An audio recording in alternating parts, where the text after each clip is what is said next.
My name is Craig Lemoine. I'm the Director of Financial Planning at the University of Illinois. I wanted to spend a little time with you today on the COVID-19 virus, its upsetting of the American economy, and where we go from here. A month ago, a lot of us were very comfortable in our financial situation. We had experienced a 9-year bull run in the market around us. Retirement plan balances were at all-time highs. Debt was really at an all-time low for looking at different cohorts across our economy. And then very suddenly and very fast, our world has been disrupted. And I love this graphic because it shows kind of like an out of nowhere meteor strike, but in the end, that's kind of what happens. Is that we're very comfortable, we're very happy a month ago, and today, the world's in a little bit of chaos. The economy is upset. And my goal today is to walk you through why is the economy upset, what's happened around us, and maybe give us some ideas for how to make it better down the road. If you look at the market in the last month, what we've seen is a 20, 25, 30% drop, depending on how you measure it and what exact days you pick. That's a very scary place to be. We've gone from that comfort to something that's very uncomfortable. We've gone from something that felt safe to feeling very scary. And that has happened very rapidly around us. If we look at a more compressed time period, we can see an even more exaggerated slide in the last week. That we've seen the market drop, and around the world, stock prices have plummeted. The S&P fell 12% on March 16th. That was one of the largest one-day drops in the stock market ever. It is unprecedented volatility for the world around us, unprecedented volatility for United States markets. This chart represents volatility in stock markets in the United States, specifically the S&P 500, which is the Standard & Poor's 500. It's an index of 500 large companies in the US, and that S&P 500 index is considered a very strong leading indicator of the market and the world around us. If you look at this graph, you can see that most of the time, most daily volatility swings in that S&P 500 have been within 1% of the starting balance. And so most of the time, the market's going to swing 0 or it's going to swing 1%. And you can see that distribution on this chart. Now, it does, on occasion, swing outside of 1%. You can see days that it swung 2 or days that it swung 3. But to point out Monday's event, you would have to extend this curve. You'd have to extend this balance and this axis all the way out to 12, right, which isn't even on this page. It gives you an idea of what a rare event that is to have that much volatility built in our market. And so why do we have this volatility? Why is it occurring? Why are we swinging -12 plus 4, -8 plus 2, -10 plus 5? Why are we swinging so violently on the edges? The year, the markets are down 20%, any way you cut it, right? Those swings have been negative. Those swings have been hurtful, harmful. And we've seen those swings, that volatility, create some real uncertainty in the world around us. We can take that uncertainty and break it into sort of 3 elements, and those 3 elements weave together on this underlying true bed of worry and concern. First up, the fundamental analysis of securities has drastically changed. We'll get into that in just a moment. The technical analysis of the economy and the world around us, when we chart and graph these things, is horrifying. There's a real lack of safe investment options, and all 3 of these things are laid on a bed of complete uncertainty of a brewing pandemic. Will we be worried a week from now? Will we be worried a month from now? 3 months from now, is everything going to go back to normal? Or are we stuck this way for the rest or greater part of a year? So let's start that discussion with volatility and upset in the market, talking about what is fundamental analysis. Fundamental analysis is how we value securities. That valuation is derived from the present value of the future cash flow expectations of an underlying security. So a stock or a bond, we value that stock or bond to some extent by expecting its future profits. And one thing that we've seen in the last month is the future profits of a lot of industries have gone from, we'll probably clear $1 billion this year, to, in the case of airlines, we will all be out of business in 2 weeks unless you don't help us. Future cash flow derives fundamental analysis. We say, well, what are the expected changes in equity of this business? What are the assets and liabilities? And we look at ratios and we decide, okay, well, how well can this company deal with current financial pressures? What kind of liquidity does this company have in the short term and the long term? What sort of profitability does it have compared to its peers and its industry group? All those fundamental elements drive the fundamental analysis of a security. And so what we've seen are our expectations of the future have dramatically swung from a month ago. And what that's done is it's taken stock prices and it's dropped them on their face. And it said, hey, what we thought was going to be $1 billion win is now going to be a $2 billion loss. And heck, really, we have no idea when we'll be able to make widgets again, make iPhones again. And when we can, we don't even know if anyone's going to buy them because we're not really sure they're going to have jobs. So fundamental analysis of a security is really the first reason we've seen such volatility. Is we're really looking at future projections and future cash flows. It's very hard to do that right now. And so we're just valuing securities a lot less than we did a month ago. And that's bonds and stocks. With technical analysis, we look more at patterns and trends. This is sort of another way to view the world around us. We say, okay, we've got that fundamental elements of a security. And so now let's say, what are the patterns and trends that we look for? Well, when market indexes like the S&P 500 and the Dow go up, in other words, increase in value, what we generally expect is that they're leading indicators. So what we think is that if stock prices are increasing, that means that we expect goods and services generated by our country to increase as well. And we expect our GDP, gross domestic product, to go up. When that happens, unemployment does tend to drop, and the overall economy tends to create more goods and services, more jobs, and consumers use their income to buy more goods and services in the world around them. And unemployment does tend to drop through some sort of booms and some sort of spikes in our market. And we've seen this for the last 9 years, right? This has sort of been the experience we've had. GDP is a little bigger, a little bigger, a little bigger. And that's what we've seen as our economy has grown. But what's happened very recently has us on edge. And it has us on edge because these unprecedented drop in equity prices, if equities are indeed a leading indicator of the economy, coupled with very urgent fiscal policy by our government and monetary policy, where we've decided maybe we're going to have a payroll tax and fiscally that's going to help things. From a monetary standpoint, maybe we're going to cut the Fed lending rate to zero and we're going to issue $800 billion of debt. All these steps are being taken because we worry that a recession is coming. We worry that perhaps the market drop is an indicator of things to come. Perhaps the market drop says there's less corporate and consumer spending on the horizon. And that will lead to higher and sudden unemployment. And we've seen that happen in the service industry and the leisure sector. We've seen it happen in small businesses. We've seen it happen in restaurants, that suddenly 500,000 people in just the state of Ohio are unemployed that weren't unemployed a month ago. Well, take that times 50 states. That is a horrifying reality we found ourselves in.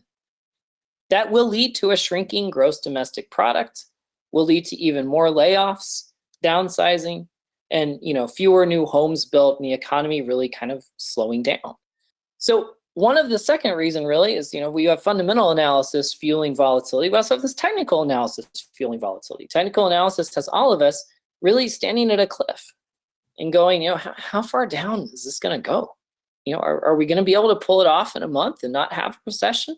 Or 2 years from now, are we really going to have a slowdown in our economy that nobody saw coming? Right? So you take the fundamental analysis of values of equities, you take technical analysis, and you're really starting to paint a bleak picture of the world, but that does also explain how the market drops 12% in a day.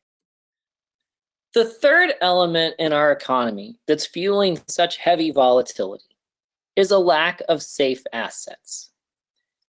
If a consumer wants a safe asset, wants a guaranteed asset, they can open a bank account.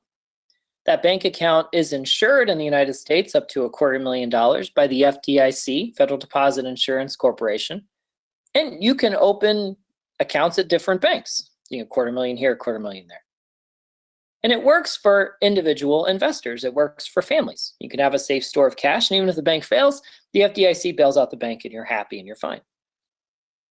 But what about a mutual fund company? Or what about a state pension fund? Or what about a broker dealer or an insurance company who's looking for a safe place to store assets? We have a crunch on safe assets on an institutional level right now. If you have $1 billion and you would like to take that $1 billion and put it in a safe place, generally you turn to US or comparable Treasury securities and you say, all right, United States government, here, I'm going to give you my $1 billion. In the future, give me back $1 billion and some change. And then, I kept my assets safe and I had a little bit of growth. But that safe asset, the demand for safe assets in the last month has drastically exceeded the supply. And what we're starting to see are bond yields at 1%. We're starting to see bond yields at less than 1%. We're starting to see such a huge demand on safe assets that we're almost to the point where institutions are willing to buy assets that have zero return just so they're safe.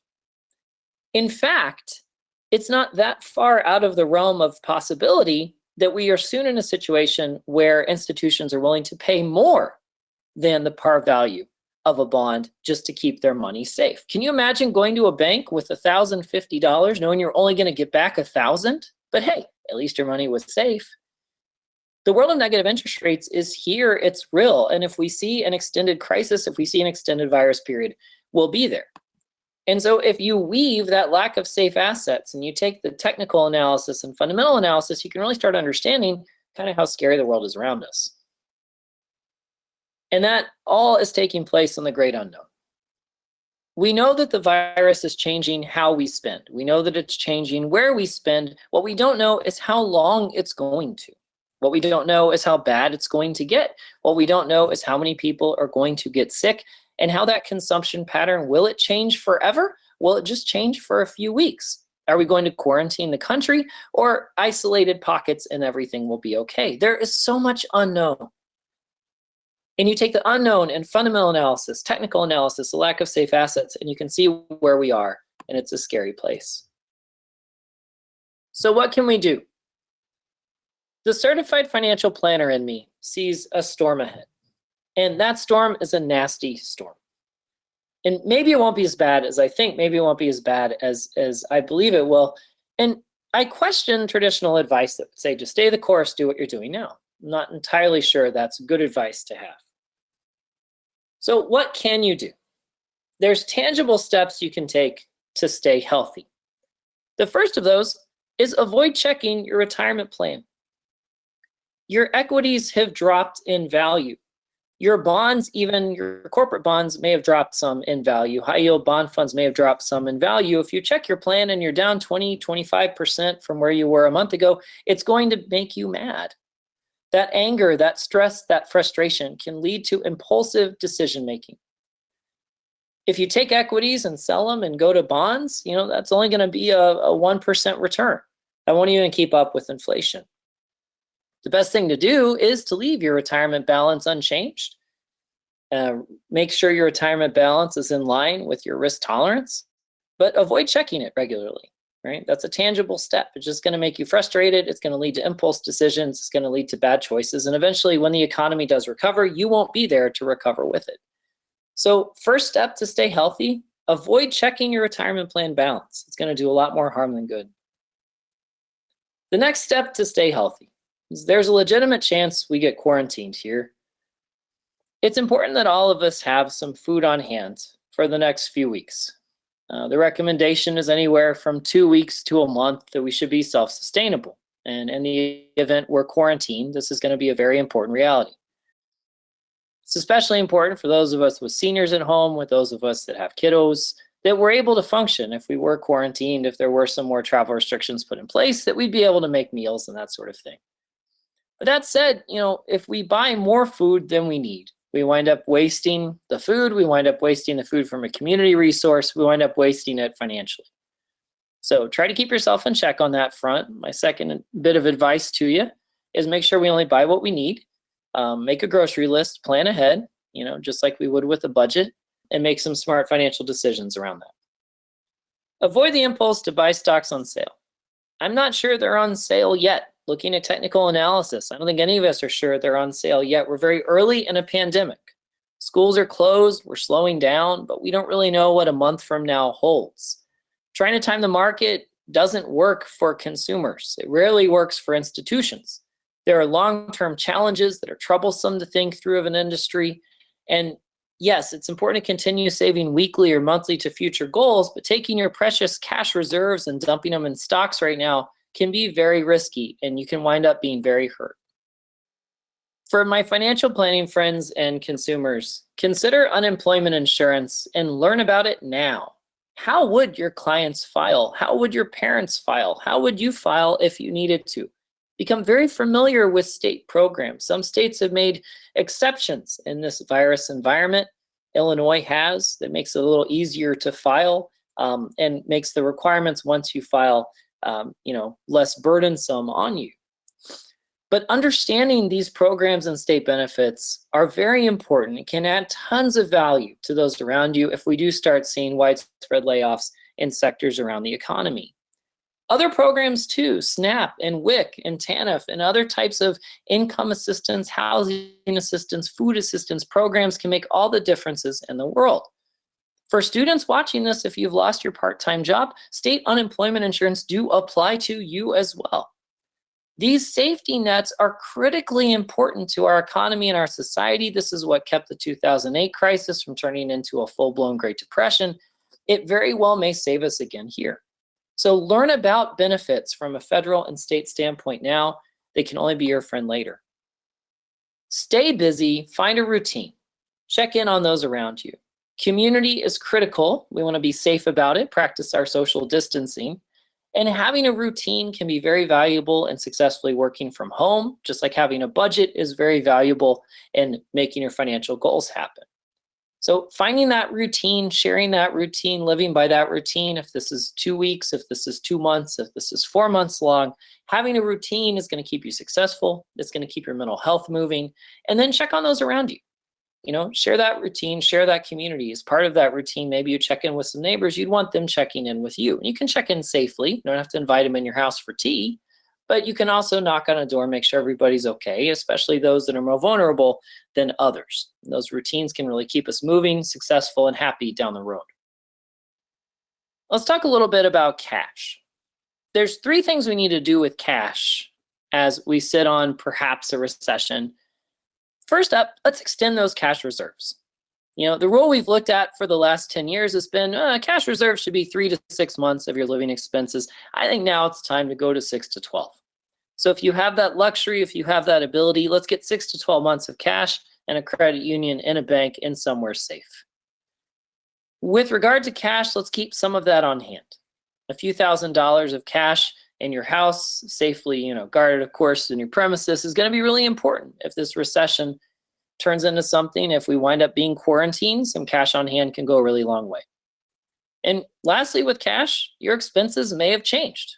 Maybe you're not commuting to work anymore. Maybe you're not buying as many meals in restaurants as you used to. Maybe you're not going to bars as much as you were. Maybe you're not paying for the preschool you were paying for a few weeks ago. And if you have extra resources, yes, now may be a time to save a little more towards that extended cash reserve. And if you've met that extended cash reserve, fantastic, save a little more towards your other financial planning goals. In conclusion, create a short-term plan that includes not looking at account balances. Get some physical cash just in case, and really do increase that emergency buffer from 3 to 6 months to 6 to 12. Avoid timing the market, avoid the impulse to make a quick buck. Really stay away from derivatives and options. I've seen some folks think now's the time to buy a bunch of calls, now's the time to buy a bunch of Bitcoin. I couldn't argue more. And lastly, remember community. We're all in this together. And as we make our short-term financial plans, make sure that they do involve to some extent checking on those around us and doing the right thing.